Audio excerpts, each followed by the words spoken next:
الحمد لله وكفى والصلاة والسلام على سيد الرسل وخاتم الأنبياء وعلى آله وأصحابه الذين أوفوا عهدا الذين هم خلاصة العرب الأربع وخير الخلائق بعد الأنبياء. أما بعد فأعوذ بالله من الشيطان الرجيم. بسم الله الرحمن الرحيم. أم يحسدون الناس على ما آتاهم الله من فضله. قال النبي صلى الله عليه وسلم إياكم والحسد فإن الحسد يأكل الحسنات كما تأكل النار والحطب. صدق الله العظيم وصدق رسوله النبي الأمي الكريم ونحن على ذلك لمن الشاهدين والشاكرين والحمد لله رب العالمين. پانچواں پارہ سورہ نساء کی ایک آیت کریمہ کا حصہ اور جناب نبی پاک صلی اللہ علیہ وسلم کا ایک فرمان جس کو امام ابو داود نے روایت کیا ہے، آپ کے سامنے تلاوت کیا. فرمایا اللہ رب العزت نے ام یحسدون الناس علی ما آتاہم اللہ من فضلہ، کیا یہ لوگ حسد کرتے ہیں ان لوگوں پر کہ جن کو اللہ نے اپنے فضل میں سے عطا کیا ہے. جناب نبی پاک صلی اللہ علیہ وسلم کے فرمان کا مفہوم یہ ہے ایاکم والحسد، تمہارے اوپر لازم ہے کہ حسد کرنے سے بچو. کیوں کہ حسد نیکیوں کو اس طرح ختم کر دیتا ہے، کھا جاتا ہے جس طریقے سے کہ آگ لکڑیوں کو کھا جاتی ہے، ختم کر دیتی ہے. گزشتہ جمعے پر یہ بیان ہوا تھا کہ کسی دوسرے کا تمسخر کرنا، تضحیک کرنا، حقارت کی صورت میں اس کی مذاق اڑانا یہ شرعاً حرام ہے. یہ بند کر دو پنکھا.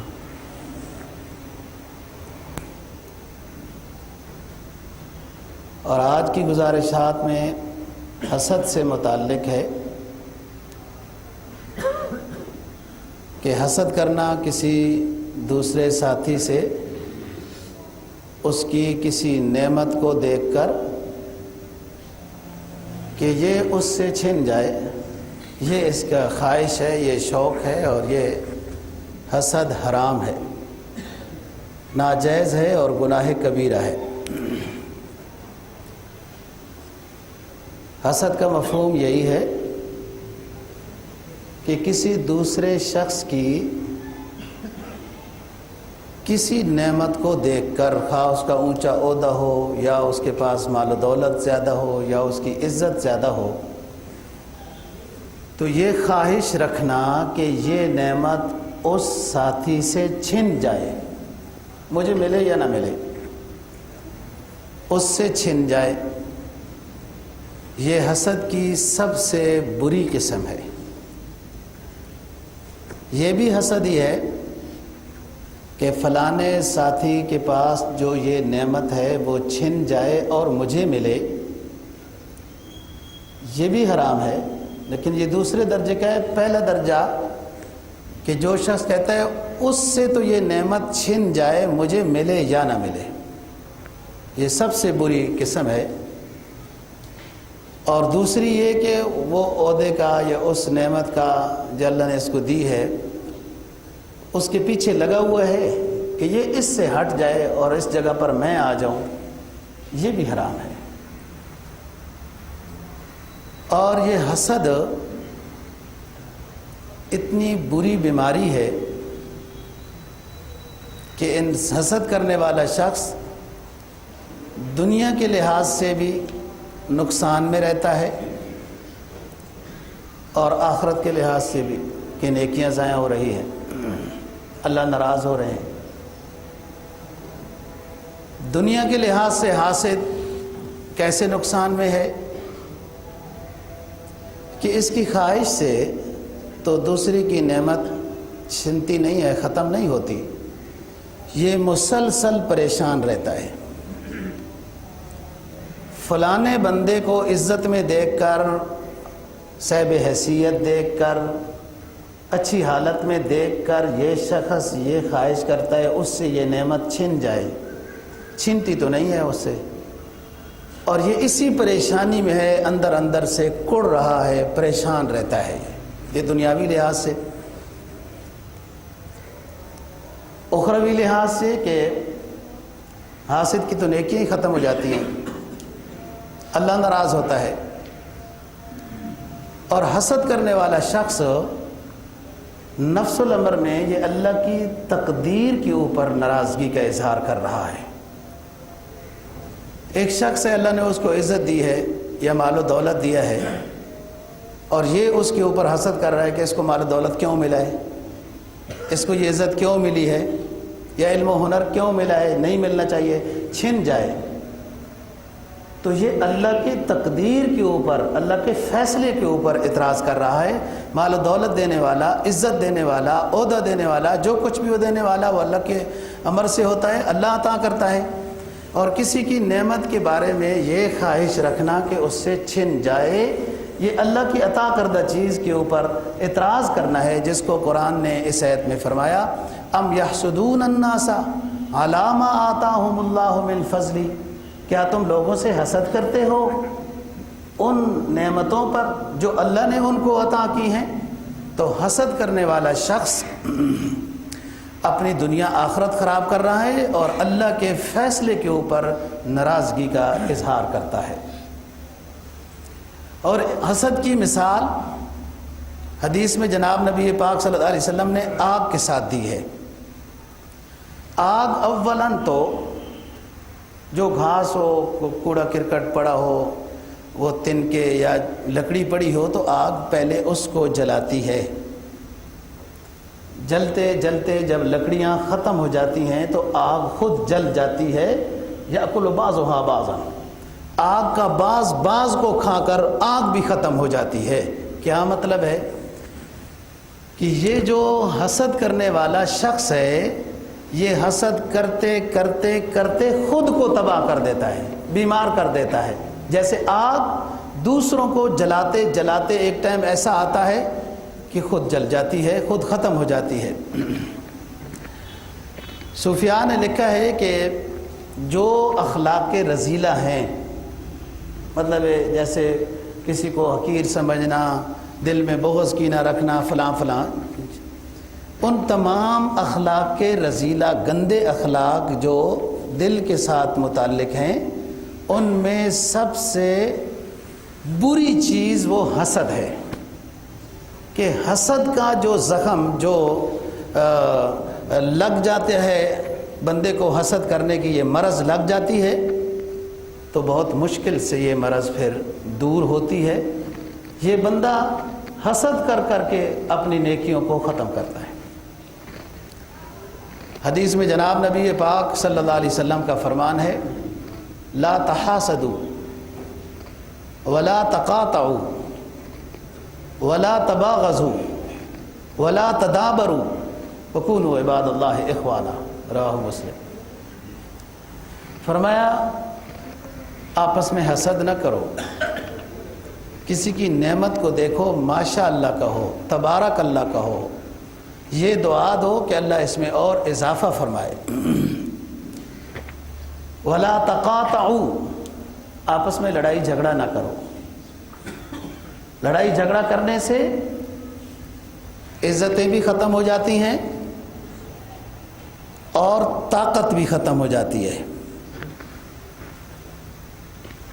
طاقت بھی ختم ہو جاتی ہے جب آپس میں لڑو گے۔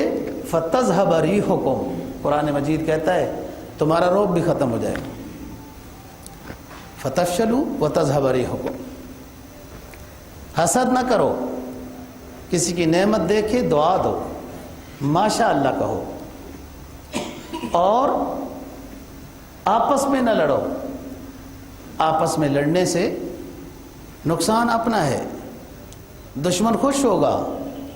اور دشمنان اسلام تو مسلمانوں کو آپس میں لڑانے کے لیے بہت بجٹ خرچ کرتے ہیں، بہت NGO بناتے ہیں کہ تاکہ مسلمان آپس میں لڑتے رہیں. آپ کو پتہ ہے جو امریکہ کے اندر ایک ایسا مدرسہ یعنی سامنے آیا، جو لوگ ہیں وہ عیسائی یہودی باقاعدہ اسلامی تعلیم حاصل کرتے ہیں اور پھر وہ ادھر ادھر گھس جاتے ہیں مسلمانوں میں، اور آپس میں جو اختلافات ہیں اولا خلاف اولا چیزوں کے اوپر اس میں پھر مناظرے اور لڑاتے رہتے ہیں. اور بہت کمزور ہے وہ شخص جو اس طرح کی چھوٹی چھوٹی چیزوں پر آپس میں تنازع، مسلمان آپس میں تنازع کرنے لگ جائیں. امام اعظم ابو حنیفہ رحمہ اللہ تعالیٰ کی جب وفات ہونے لگی تو اپنے بیٹے حماد کو یہ کہا کہ ایک نصیحت ہے، مناظرے نہ کرنا، مناظرے نہ کرنا. حماد نے کہا ابو جی آپ تو اپنی زندگی میں مناظرے کرتے رہے اور ہمیں منع کر دیا ہے کہ مناظرے نہ کرنا. کہا مجھے ماحول نظر آ رہا ہے کہ اب لوگ مناظرے اپنی علمی تعلی کے لیے کریں گے کہ ہم بڑے عالم ہیں، ہم بڑے یوں ہیں، تو اس سے فائدہ نہیں ہوگا. مناظرہ حق کی وضاحت کے لیے اگر ہو تو اس میں فائدہ ہوتا ہے. اب مناظرہ ایسا لگ رہا ہے کہ علمی تعلی، علمی برتری بتانے کے لیے مناظرہ کیا جاتا ہے، جو ٹھیک نہیں ہے. تو آپس میں نہ لڑو. یہ رشتہ و دیوار و در، یہ رشتہ دیوار و در تیرا بھی ہے میرا بھی ہے. مت گرا اس گھر کو، یہ گھر تیرا بھی ہے میرا بھی ہے. کل کھا گئی سیاست کی سلیب جس کو، اس میں ایک نور نظر تیرا بھی ہے میرا بھی ہے. کیوں لڑے ہم آپس میں ایک ایک سنگ میل پر، کہ اس میں نقصان سفر تیرا بھی ہے میرا بھی ہے. مسلمان جب لڑتا ہے آپس میں تو ایک غالب آ گیا دوسرا مغلوب آ گیا، یہ نہیں، دونوں نقصان میں چلے گئے، فائدے میں نہیں ہے.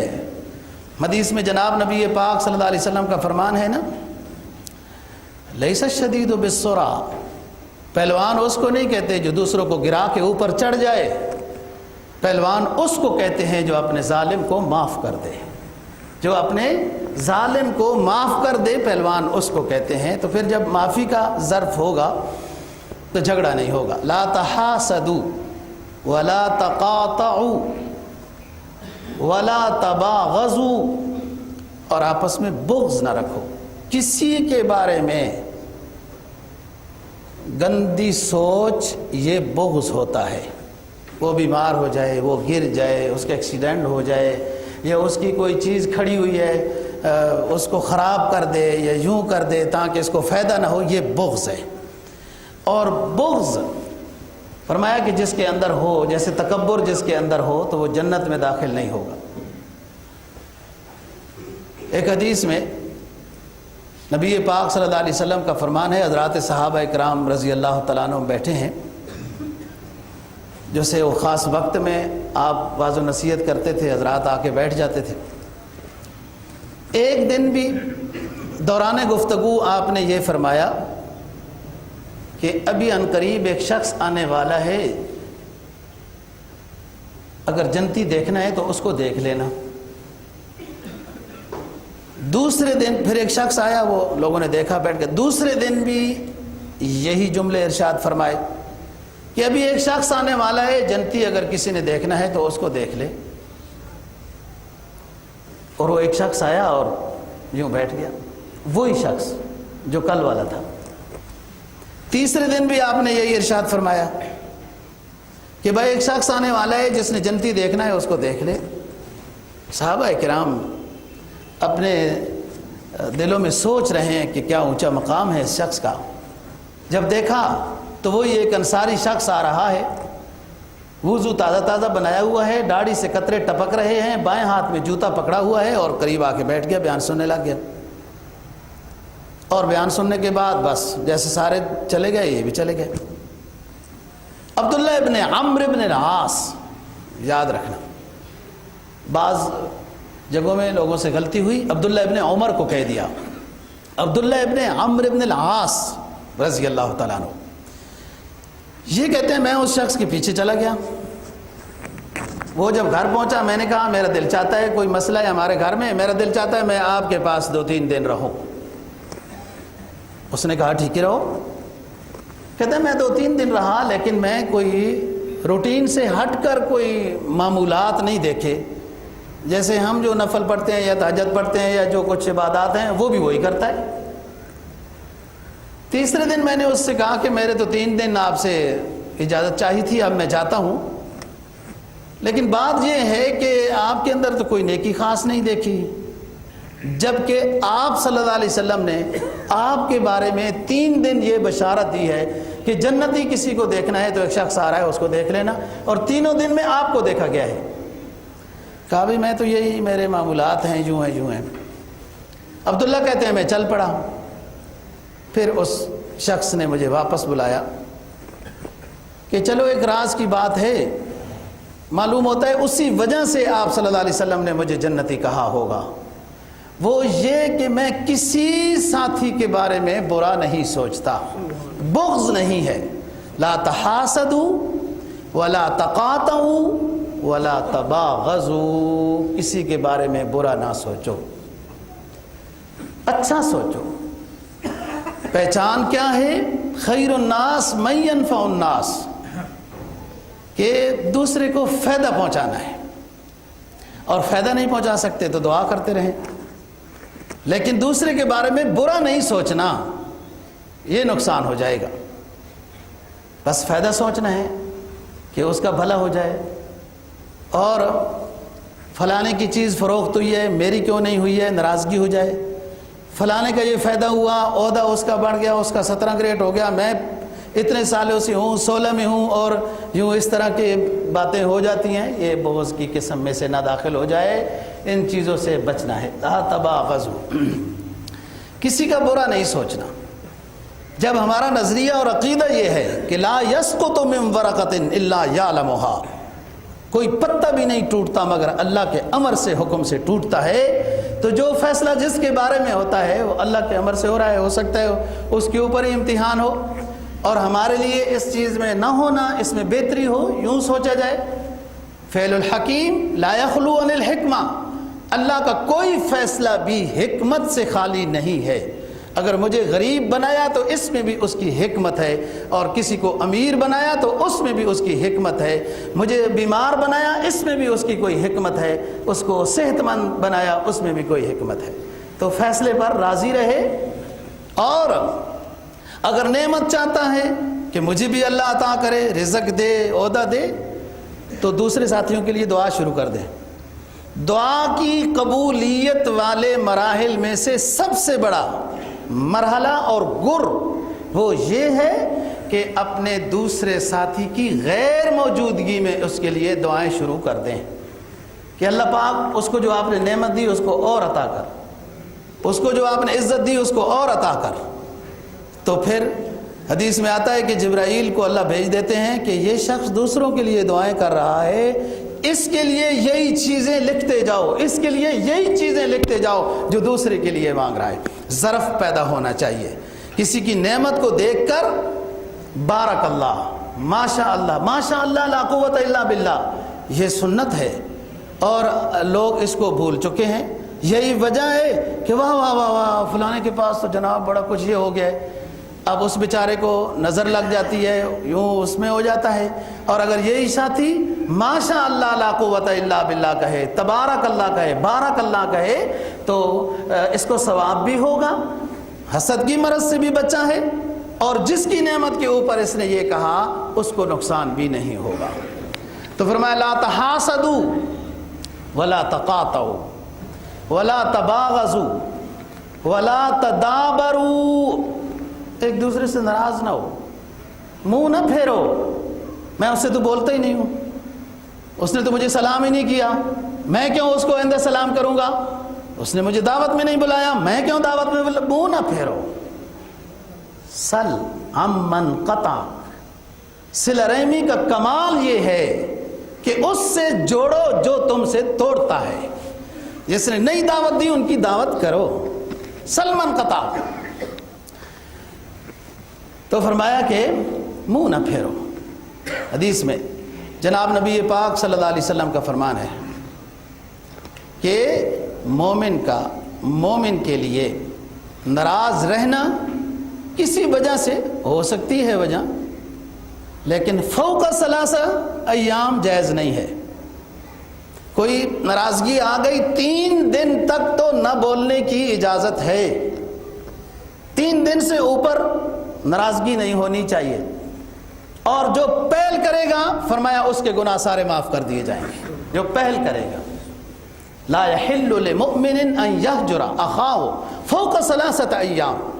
کسی مومن کے لیے جائز نہیں ہے دوسرے مومن سے ناراض رہنا، نہ بولنا 3 دن سے زیادہ. 3 دن کے اندر غصہ ٹھنڈا ہو جاتا ہے، اور اس کا اگر 3 دنوں میں نہیں ہوا تو اس کا مرض قابل علاج ہے. 3 دنوں میں غم بھی کم ہو جاتا ہے. 3 دنوں میں غصہ بھی ٹھنڈا ہو جاتا ہے. لیکن اگر اس کا 3 دنوں میں بھی غصہ ٹھنڈا نہیں ہوا تو یہ مرض بہت زیادہ مہلک ہو گئی ہے. یہ قابل علاج ہے. کسی ڈاکٹر کے ساتھ رجوع کرنے کی ضرورت ہے. روحانی ڈاکٹر کے رجوع کی ضرورت ہے. لا تدابرو، منہ نہ پھیرو ایک دوسرے سے. اور گزشتہ بیانوں میں بات ہو چکی کہ کوئی عیب سے پاک نہیں ہے. اللہ رسولوں کے علاوہ کوئی عیب سے پاک نہیں ہے. عیب ہر کسی میں ہے. منہ کس سے پھیرو گے؟ دنیا تم سے بھی منہ پھیرے گی. ہر کسی میں عیب ہے. لا تدابرو وَكُونُوا عِبَادَ اللَّهِ إِخْوَانًا وَكُونُوا عِبَادَ اللَّهِ إِخْوَانًا. اور آپس میں بھائی ہو جاؤ. دیکھو بھائیوں میں ناراضگی ہوتی رہتی ہے، پھر سلو بھی تو ہو جاتی ہے. اسی طرح کبھی ناراضگی ہو بھی جائے تو تم آپس میں بھائی ہو. فَأَصْلِحُوا بَيْنَهُمَا. قرآن یہ کہتا ہے کہ ان میں بھائیوں میں اگر ہو گئی ہے کوئی بات تو ان میں سلو کرا لو. فَأَصْلِحُوا بَيْنَهُمَا. اور جو سلو میں جتنا زیادہ برداشت کرے گا اتنا زیادہ ثواب پائے گا. اصل تو یہ ساری زندگی جو ہے نا جی، یہ ثواب کی تلاش میں ہے.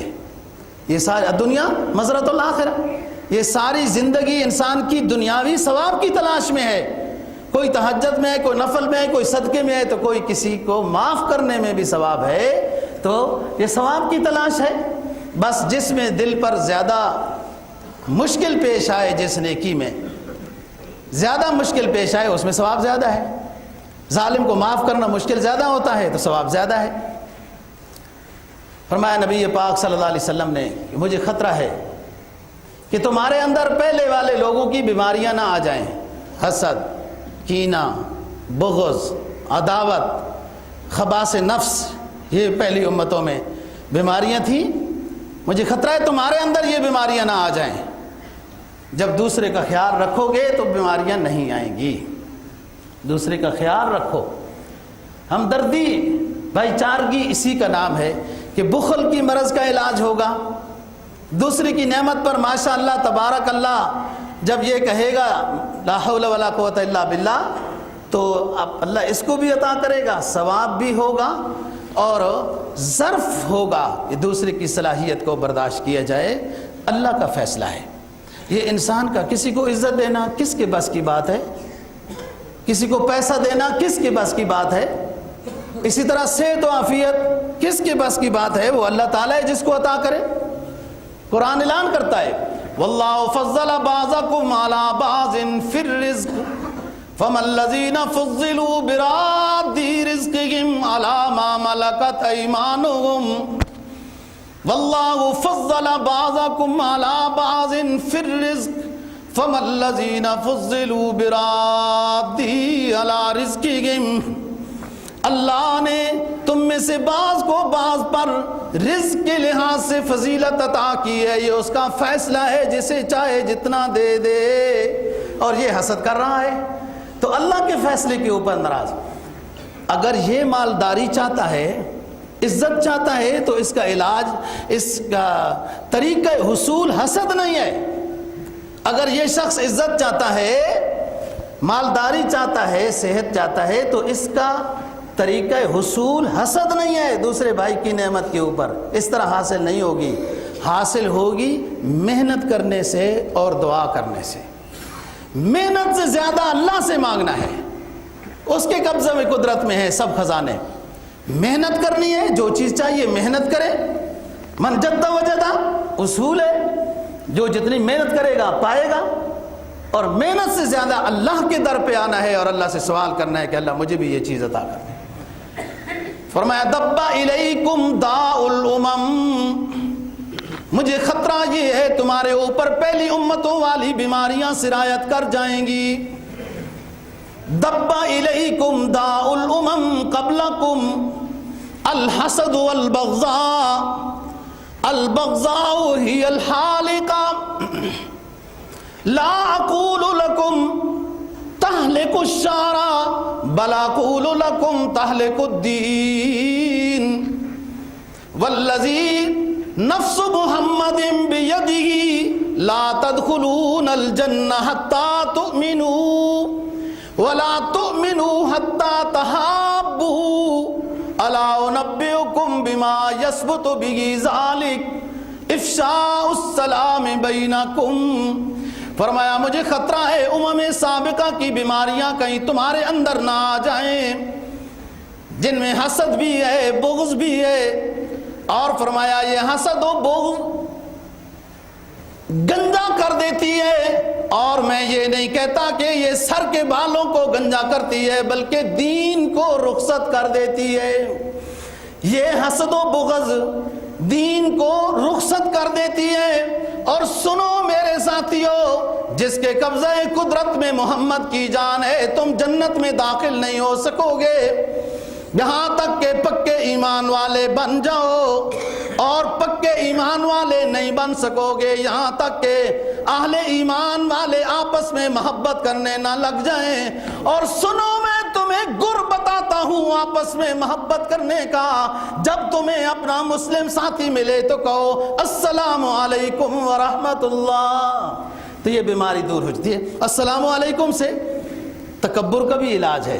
لوگ انتظار کرتے ہیں یہ فلانا جو ملنے آ رہا ہے سلام کہتا ہے کہ نہیں کہتا، حالانکہ سلام کی ابتدا کرنا ثواب زیادہ ہے۔ ابتدا بالسلام ہے سنت، سلام کا جواب تو واجب ہے، بعض امور میں جواب دینا نہیں مناسب جیسے باتھ روم وغیرہ میں ہو۔ سلام کی ابتدا سنت ہے اور سلام کا جواب دینا واجب ہے۔ جس نے سنت پر اس مقام پہ سنت پہ جس نے عمل کیا ابتدا بالسلام کی اس کو ثواب زیادہ ہے۔ تکبر کا علاج ہے، اور اس سے محبت ہوگی، ایمان ملے گا اور جنت الفردوس اللہ پاک عطا فرمائے۔ تمہارے اندر یہ بیماری نہیں آنی چاہیے، حسد اور بغض تمہارے اندر یہ بیماری نہیں آنی چاہیے۔ ایک مقولہ ہے بعض حضرات نے روایت لکھی کہ ان المؤمن تغبط والمنافق تحسد، خطرناک بات ہے۔ میں اس بات کو سمجھانے سے پہلے ایک اور بات حدیث کی روشنی میں سمجھانا چاہتا ہوں۔ فرمایا منافق کی 3 علامتیں ہیں، وعدہ خلافی کرتا ہے، خیانت کرتا ہے وغیرہ اس طرح۔ فرمایا جس کے اندر جتنی علامت نفاق ہے، جس کے اندر جتنی جھوٹ بولتا ہے یا خیانت کرتا ہے یا وعدہ خلافی کرتا ہے یا جھگڑے میں زیادہ گالیاں دیتا ہے، اس طرح یہ ساری علامات نفاق ہیں۔ لیکن جس میں جتنی علامت نفاق ہے وہ اتنی اس کو دور کرے، اتنی علامت، جتنا نقص ہے اتنا نشانی منافق کی اس میں موجود ہے۔ یہ بات آ گئی۔ وہ منافقین مدینہ والی بات نہیں، وہ دل کے لحاظ سے کافر تھے، ظاہری اعتبار سے مراعات حاصل کرنے کے لیے یا جاسوسی کے لیے نبی پاک صلی اللہ علیہ وسلم کے پاس آ جاتے، نماز بھی پڑھ لیتے تھے۔ وہ تو کافر ہیں، کافر سے بھی بدتر ہیں۔ ان المنافقین فی الدرک الاسفل من النار، قرآن نے کہا۔ ایک ہے علامات منافق، وعدہ خلافی، جھوٹ بولنا، خیانت کرنا، یا ایک روایت میں آتا ہے کہ کسی سے لڑائی جھگڑا ہو تو حد سے تجاوز کر جانا، بہت زیادہ سخت باتیں کہہ دینا۔ فرمایا جس کے اندر جتنی علامات نفاق ہیں اتنی وہ دور کرے، علامات نفاق۔ اب یہ حدیث سنیں، یا بعض حضرات نے اس کو مقولہ لکھا ہے، فرمایا کہ مومن کی علامت یہ ہے کہ وہ دوسرے ساتھی کی نعمت کو دیکھ کر رش کرے گا، غبطہ کرے گا، اے اللہ اس کو عطا کیا ہے مجھے بھی عطا کر، اس کو بھی اور دے مجھے بھی عطا کر، تیرے خزانے میں کوئی کمی نہیں۔ یہ غبطہ ہے، رشک ہے، محبوب ہے۔ اور منافق کی علامت کیا ہے؟ تحسد، حسد کرے گا، دوسرے بندے کی نعمت کو دیکھ کر حسد کرے گا۔ حسد کا مطلب اس سے چھن جائے، اس سے یہ چیز ضائع ہو جائے، مجھے ملے یا نہ ملے، اس سے ضائع ہو جائے، یہ منافق کی علامت ہے۔ اور جو مومن ہے وہ رش کرے گا۔ ایک غبطہ اور رشک تو فرض ہے کہ کسی کو نمازی دیکھ کر، روزے دار دیکھ کر، نیک پرہیزگار دیکھ کر، گناہوں سے بچنے والا دیکھ کر، غریب دنیا کی خدمت کرنے والا دیکھ کر یہ بندہ یہ کہے کہ اللہ مجھے بھی نمازی بنا دے اس جیسا، مجھے بھی اس طرح نیک بنا دے، یہ تو فرض ہے، اس طرح تو غبطہ کرنا چاہیے۔ اور ایک غبطہ مستحب ہے، محبوب ہے، کہ کسی کے مال و دولت کو دیکھ کر یہ کہتا ہے اے اللہ جس طرح اس کو آپ نے رزق حلال دیا ہے اور وہ آپ کے راستے میں خرچ کرتا ہے، مجھے بھی اس طرح رزق حلال دے دے، میں بھی آپ کے راستے میں خرچ کروں گا۔ یا کسی کو قاری حافظ عالم دیکھا تو کہا اللہ جس طرح اس کو آپ نے عالم بنایا ہے اس طرح مجھے بھی بنا دے، تو میں بھی خود عمل کروں گا، لوگوں کو بھی سیدھا راستہ دکھاؤں گا۔ لیکن آج کل تو غبطہ میرا خیال ہے پہلی چیز پر ہی ہوگا، کیونکہ مولوی اور حافظ کے لیے غبطہ اگر کرے گا کہ اللہ مجھے بھی حافظ اور عالم بنا دے تو پہلے سوچنا پڑے گا کھانا کہاں سے کھائیں گے، یہ تو تنخواہ ہی نہیں ملے گی ان کو تو صحیح۔ لوگ تو 7-8 ہزار روپے تنخواہ دے کر بھی جناب نخرے الگ دکھاتے ہیں کہ یہ ہوا تو یہ ہوا۔ تو دوسری شک کے اوپر غبطہ ہو سکتا ہے قرون اولیٰ میں ہوتا ہوگا۔ اسلامی حکومتیں تھیں جب تو علماء کو بھی ایک مقام دیا جاتا تھا، اب تو جناب عالم بیچارہ جائے کدھر، پھٹے پرانے کپڑے پہنے ہو تو لوگ کہیں گے یہ دیکھو جناب یہ اپنی بزرگی اور فقیری ظاہر کرنے کے لیے پھٹے پرانے کپڑے پہنتا ہے، اور اگر وہ میری طرح جس کی عادت ہو صاف ستھرے کپڑے پہننے کی تو کہیں گے یہ دیکھو نخرے دکھاتے ہیں۔ مولوی ہو کہ صاف ستھرے کپڑے پہنتے ہیں، اچھے کپڑے پہنتے ہیں، وہ جائے کدھر مولوی؟ آج کل کون مولوی کے اوپر غبطہ کرے گا؟ بہرحال امام غزالی نے ایمانیات کی بڑی عظیم مثال دی ہے۔ کہاں پھول دور ہوتا ہے اور کوئی بے شک اس کی خوبیاں بیان کرتا رہے، جب تک سونگے نہیں تو پھول کی کوالٹی کا اندازہ نہیں ہوتا۔ اسلام ایک خوشبودار پھول کا نام ہے۔ قرآن و حدیث اسلامی تعلیمات ایک پرسکون تعلیمات کا نام ہے۔ جب ان تعلیمات کو سونگو گے تو پھر اس کے بعد اندازہ ہوگا کہ مولوی اور حافظ کے اوپر غبطہ کرنا یہ اونچی چیز ہے یا اس سے دور رہنا کہ نوکری کدھر۔ لاکھوں دنیا جو اربوں کروڑوں میں کمائی کر رہی ہے دوستو بے سکونی میں ہے۔ لاکھوں اور اربوں کی کمائی اللہ تللوں اور جھوٹ بول کر فراڈ کی صورت میں کروڑوں اور اربوں کی کمائی یہ بے سکونی دیتی ہے، بے سکونی دیتی ہے۔ اور جو لوگ اپنے بچوں کو حافظ اور قاری اور عالم بناتے ہیں ان والدین کو پتہ ہے کہ حافظ اور قاری اور عالم کی ڈگری کی ویلیو دنیا میں نہیں ہے۔ وہ اس لیے سب کچھ سمجھنے کے باوجود اپنے بچوں کو حافظ اور قاری عالم بناتے ہیں کہ اللہ ہماری دنیا بھی بنا دے، نہیں تو آخرت تو بن ہی جائے، ہم تو جائر رہ گئے، ہمارا بچہ حافظ بن جائے گا تو آخرت بن جائے گی۔ انہیں پتہ ہے جو پڑھاتے ہیں۔ 35 لاکھ بچے اس وقت مدرسوں میں پڑھ رہے ہیں اور باوجود اس کے کہ ہر روز حوصلہ شکنی تو آپ کو نظر آتی ہے، اور کوئی کرے نہ کرے اسی محلے کے نمازی اپنے مدرسوں کی وہ کرنے لگ جاتے ہیں، اللہ ماشاء اللہ، اور دور والے کوئی کرے نہ کرے، کافر مدرسوں کے بارے میں کچھ کرے یا نہ کرے۔ اور بہت کچھ لوگ تو اللہ والے بھی ہوتے ہیں جو مدرسوں کے ساتھ خدمت کرنے والے ہیں۔ مجھے اپنے ساتھی اپنے اس علاقے کے، اور بظاہر وہ غریب ہیں، اتنے وہ نہیں، ہمارے ظاہر جتنا ہمارا لیول ہے اس لیول کی ہمارے ساتھی بھی ہے نا جی، کہ آج صبح ہم پراٹھوں کا ناشتہ طلب علموں کو کرائیں گے، آج ہم بچوں کے لیے بریانی کی دعوت، اور درمیانے ساتھی ہیں۔ اس طرح کے بھی لوگ ہیں جو مدرسوں کے ساتھ محبت اور خدمت کرنے والے ہیں، وہ اپنی دنیا اور آخرت بنا رہے ہیں۔ اور کچھ اس طرح بھی ہیں کہ انہیں اعتراض ہی ان میں نظر آتا ہے. تو فرمایا کہ غبطہ، رشک دو چیزوں میں محبوب ہے. سرکار دو جہاں صلی اللہ علیہ وسلم کا فرمان، فرمایا لا حسد الا فی اثنتین رجل آتاہ اللہ مالا فسلطہ علی ہتکہ فی الحق ورجل آتاہ اللہ علما فهو يعمل به ويعلم الناس. میری امت کے بندوں کے لیے دو طرح کے لوگوں پر رشک محبوب ہے، غبطہ محبوب ہے. ایک وہ شخص جس کو اللہ نے مال و دولت سے نوازا اور حق راستے میں وہ خرچ کرتا رہتا ہے. یہ بندہ اس مال و دولت والے پر غبطہ کرے، رش کرے کہ میرے رب مجھے بھی اس طرح عطا کر کے تیرے غریب بندوں پر یا اشاعت اسلام میں خرچ کروں گا. وَرَجُلٌ آتَاهُ اللَّهُ عِلْمًا فَهُوَ يَعْمَلُ بِهِ وَيُعَلِّمُهُ النَّاسَ. اور ایک عالم پر، حافظ پر، قاری پر غبطہ اور رش کرنا محبوب ہے کہ اے میرے رب جس طرح تیری کتاب یہ پڑھتا ہے مجھے بھی یہ صلاحیت عطا کر. اے میرے رب جس طرح یہ تیری کتاب تیرے پیغمبر کے فرمان کو جاننے والا ہے مجھے بھی اس طرح عالم بنا دے، میں خود بھی عمل کروں اور لوگوں کو بھی واعظ و نصیحت کروں. یہ دو چیزیں ہیں جن پر رشک محبوب ہے.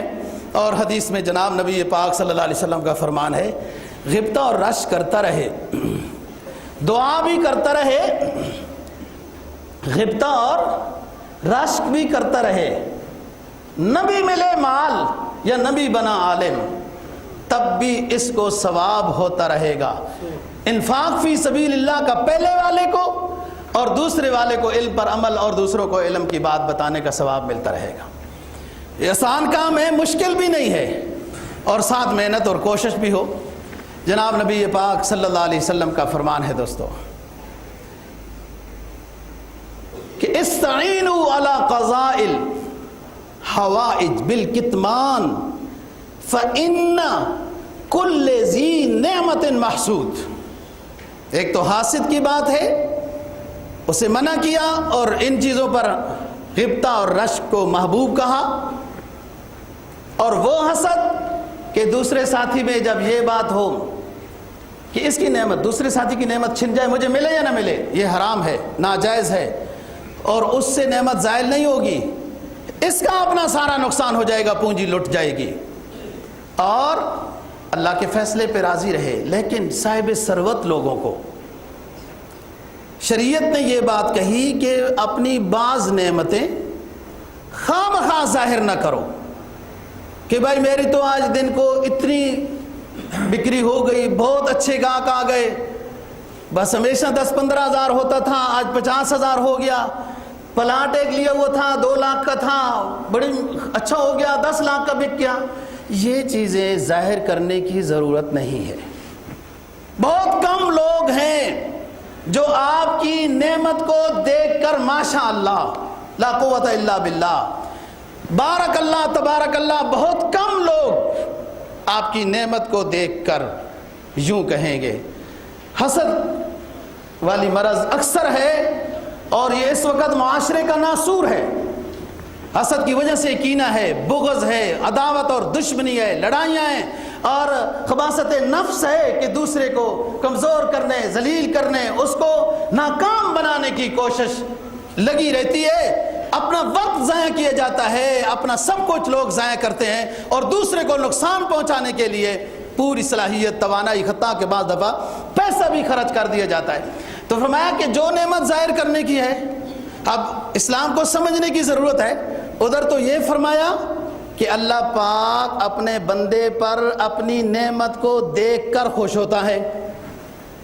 بس ایک بندے کی صلاحیت ہے وہ صاف ستھرے کپڑے اچھے پہن سکتا ہے، لیکن نہیں، وہ غریبوں والے پہنتا ہے. لوگ اسے غریب سمجھتے ہیں، اللہ اس کو پسند نہیں کرتا. اور اگر کوئی ہے غریب اور نوابوں کی طرح رہتا ہے کہ لوگ یہ سمجھے کہ بہت بڑا فن خان ہے، اسلام اس کو بھی پسند نہیں کرتا. اپنی حالت کے مطابق رہنا اللہ کو پسند ہے. تو بات یہ ہے دوستو، وَلَا تَتَمَنَّوْا مَا فَضَّلَ اللَّهُ بِهِ بَعْضَكُمْ عَلَى بَعْضٍ، وَلَا تَتَمَنَّوْا مَا فَضَّلَ اللَّهُ بَعْضَكُمْ عَلَى بَعْضٍ، جن کو اللہ نے دی ہے آپ یہ سوچو کہ ہو سکتا ہے میرے پاس اتنا مال و دولت ہوتا تو میں ہو سکتا ہے کہیں کچھ اور طرح کی لہو و لعب کی طرف لگ جاتا، گنہگار ہو جاتا۔ جب مجھے اللہ نے مال و دولت کم دیا ہے تو اس کا مطلب یہ ہے کہ اسی میں میرے لیے بہتری ہے، اور اگر شوق ہے، اگر شوق ہے تو پھر اس کے لیے بھی دعائیں کرے، ساتھ اللہ سے اپنے لیے بھی دعا کرے اور محنت کرے، برائی نہ سوچے، دھوکہ اور کینہ نہ سوچے۔ علامہ کیا کہتے ہیں؟ مرادردیست اندر دل اگر گویم زباں سوزد، مرادردیست اندر دل اگر گویم زباں سوزد، وگر در دل کا شمتر سم کے مغز استخاں سوزد۔ میرا معاشرہ اس طرح بن چکا ہے، خیر پہنچانا تو درکنار، ساتھی کی بکری ہو گئی تو ناراض ہو جائے گا، دوسرے کو فائدہ پہنچانا تو درکنار، اپنے ساتھی کی گریڈ میں اضافہ ہو گیا تو ناراض ہو جائے گا، دوسرے کو فائدہ پہنچانا تو درکنار، نقصان کو سوچا جا رہا ہے۔ اولئک کالانعام، اولئک کالانعام بل ہم اضل کا مفہوم پیش کرتے ہیں۔ قرآن کہتا ہے اسلامی تعلیمات سے جب دوری ہوگی، وہی کو امام نہیں بنائیں گے، اللہ اور اللہ کے حبیب کو اپنا رہبر نہیں بنائیں گے تو اولئک کالانعام بل ہم اضل بن جائیں گے، جانوروں کو کراس کر جائیں گے۔ مرادردیس اندر دل اگر گویم زباں سوزد، وگر در دل کا شمتر سم کے مغز استخاں سوزد۔ علامہ کہتے ہیں اگر میں معاشرے کی برائیوں کو بیان کروں تو میری زبان سڑ جائے گی، جل جائے گی، اور اگر میں معاشرے کی برائیوں کو، حسد و کینہ، بغض اور تکبر، حقارت کو، دوسروں کو حقیر سمجھنے کو بیان نہ کروں تو میرا دماغ سوچ سوچ کر جل جائے گا۔ اس مسلمان کی پہچان یہ نہیں، مسلمان کی پہچان تو یہ ہے کہ دوسرے کو فائدہ پہنچانا، یہ اس کی اصل پہچان ہے، دوسرے کو فائدہ۔ اور یہی ہمیں حضرات صحابہ کرام اور بڑے بڑے اولیاء اللہ سے ملا ہے۔ امام غزالی رحمہ اللہ تعالیٰ نے ایک واقعہ لکھا ہے کہ ایک شخص بادشاہ کے سامنے جب بھی حاضر ہوتا تھا تو یہ جملہ کہتا تھا کہ محسن کی قدر کرو، محسن کی قدر کرو، جو تمہارے اوپر احسان کر رہا ہے اس کی قدر کرو، جس کو اسلام یہ کہتا ہے کہ جو اپنے سے بڑے کا احترام نہیں کرتا وہ ہم میں سے نہیں ہے، اپنے محسن کا، بڑے کا خیال رکھو، احترام کرو۔ جب بھی وہ بندہ بادشاہ کے سامنے حاضر ہوتا تھا تو کہتا تھا محسن کا شکریہ ادا کرو، اور برائی کرنے والے کو کچھ نہ کہو، اس کے لیے وبال بننے کے واسطے اس کی برائی ہی کافی ہے۔ برائی کرنے والے کو کچھ نہ کہو، اگر روک سکتے ہو، سمجھا سکتے ہو تو اچھی بات ہے، نہیں کر سکتے تو برائی والے کو کچھ نہ کہو، اس کی برائی ہی کافی ہے، اور محسن کی قدر کرو، اس کا شکریہ ادا کرو۔ جیسے حدیث میں بھی ہے نا کہ جو شخص بندے کا شکر ادا نہیں کرتا، کسی بندے نے کسی پر مہربانی کی، جو شخص اپنے کسی بندے محسن کا شکر ادا نہیں کرتا تو وہ اللہ کا شکر کیسے بدا لائے گا؟ وہ تو لامتناہی، بہت غیر محدود قسم کی نعمتیں کرنے والا ہے، بندے کی تو نعمت ایک ہاتھ ہوتی ہے، جب بندے کا شکر وہ بجا نہیں لا سکتا تو اللہ کیسے لائے گا؟ بادشاہ نے ایک دن ایک اور بندے سے پوچھا، امام صاحب لکھتے ہیں کہ یہ کیا جملے کہتا ہے، مجھے سمجھ نہیں آتی، یہ بندہ جب بھی آتا ہے یہ جملہ کہتا ہے۔ تو اس بندے نے بڑی عجیب بات کی، حاسدین تو ہر جگہ ہوتے ہی ہیں، بادشاہ کے درباروں میں بھی اس طرح بھی ہوتا ہے۔ کہا حضرت جی یہ کہتا ہے کہ بادشاہ کے منہ سے بدبو آتی ہے، یہ کہتا ہے۔ بادشاہ نے کہا عجیب آدمی ہے، تو بڑی توہین کرتا ہے۔ کہا اچھا اس کو آزماتے ہیں۔ دوسرے دن جب بلایا تو اس سے پہلے اس بندے نے جو شکایت لگائی تھی نا غلط، اس بندے نے وہ جملہ بولنے والوں کی خوب دعوت کی، اس میں لہسن خوب کھلائے۔ بادشاہ نے اسی مخصوص ٹائم پر بلا لیا تو اس بندے نے وہی جملہ کہا کہ محسن کی قدر کرو اور برائی والے کے لیے برائی کافی ہے اس کے واسطے، اس کو چھوڑ دو۔ اور ساتھ یوں کہتا رہا، یوں کرتا رہا نا اپنے منہ پر۔ تو بادشاہ نے کہا اچھا یہ یوں کر رہا تھا، اس کا مطلب یہ ہے کہ اس کو مجھ سے بدبو آتی ہے۔ چٹھی لکھ دی جلاد کو کہ اس کو قتل کر دیا جائے اور اس کی جلد میں بھوسا بھر کے میرے سامنے پیش کیا جائے۔ وہ چٹ لکھ کے جا رہا ہے، راستے میں وہ حاسد ملا جس نے شکایت لگائی تھی۔ اس نے کہا کدھر جا رہے ہو؟ کہا بادشاہ نے چٹ لکھ کے دی ہے کہ فلانے کو دو، وہ جو بھی کرے۔ پھر اس کے بعد وہ جو شکایت لگانے والا بندہ ہے اس نے وہ چٹ چھین لی کہ اس کو تو کوئی فائدہ ہونے والا ہے۔ چیٹ چھین لی اور اس بندے کے پاس پہنچ گیا، جلاد کے پاس۔ اس نے جب رکا پھاڑا، اس نے کہا بھائی بادشاہ نے تو لکھا ہے کہ قتل کر کے اور اس کی جلد میں بھوسا بھر کے لے آؤ۔ اس نے کہا نہیں نہیں، یہ میرا رکا ہی نہیں ہے، میں تو راستے میں سے رکا چھین کے لائے ہوں۔ اس نے کہا اب کچھ نہیں ہو سکتا، بادشاہ کا حکم ہے، یہ موڑا نہیں جاتا، بس یہ نافذ ہو کے رہے گا۔ راستے میں رکا جس کا بھی تھا، جو رکا لے کے آئے اس میں لکھا ہوا ہے جو رکا لے کے آئے اس کو قتل کر دو اور اس کی جلد کے اندر بھوسا بھر کے میرے سامنے حاضر کر دو۔ قتل ہو گیا اور بھوسا بھر کے حاضر کر دیا گیا۔ دوسرے دن جب دربار کا ٹائم لگا تو وہی ساتھی دوبارہ حاضر ہو گیا جس کے ہاتھ میں بادشاہ نے رکا دیا تھا۔ اس نے وہی جملہ کہا کہ محسن کا قدر پہچانو اور برے شخص کے لیے برائی کافی ہے، اس کے لیے سزا وہی کافی ہے۔ بادشاہ نے کہا تم یہ کیا کہتے ہو؟ کہا میں یہ کہتا ہوں۔ کہا میں نے تو آپ کو رکا دیا تھا۔ کہا رکا اس نے مجھ سے چھین لیا اور وہ بندہ یہ ہو گیا۔ کہا آپ کیا کہتے ہو یہ جملہ؟ کہا میں یہ کہتا ہوں۔ کہا اس نے آپ کے بارے میں یہ شکایت لگائی تھی؟ کہا حضرت میں تو ہمیشہ یہی کہتا ہوں۔ تو کہا کل تم یوں کیوں کر رہے تھے؟ کہتا ہے اس نے میری کل دعوت کی تھی اور لہسن کھلائے تھے تو میرے منہ سے بو آ رہی تھی، میں بات کرتے وقت آپ کی عزت کا خیال رکھ رہا تھا کہ آپ کو کہیں بدبو نہ آ جائے۔ شیخ امام غزالی رحمہ اللہ تعالیٰ ظاہر حکیم ہے اور مجدد ہیں اس امت کے۔ امام صاحب یہ لکھتے ہیں کہ دیکھو برائی کرنے والا شخص خود پھنستا ہے، اور قرآن اعلان کرتا ہے وَلَا يَحِيقُ الْمَكْرُ السَّيِّئُ إِلَّا بِأَهْلِهِ۔ جو بندہ دوسرے کے لیے برائی سوچتا ہے بظاہر جھاگ سی تو نمایاں نظر آتی ہے، لیکن عن قریب وہ دوسرے کے لیے برائی سوچنے والا خود برائی میں مبتلا ہو جاتا ہے۔